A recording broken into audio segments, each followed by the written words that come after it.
অধিকার থাকবে।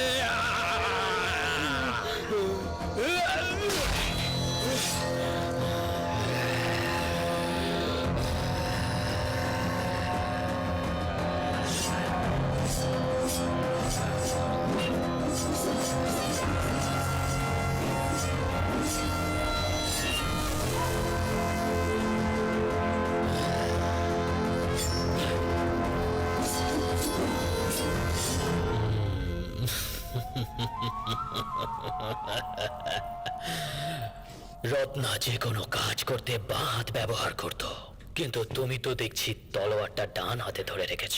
এত লোকের মধ্যে রত্নাকেই লেফটি হতে হলো।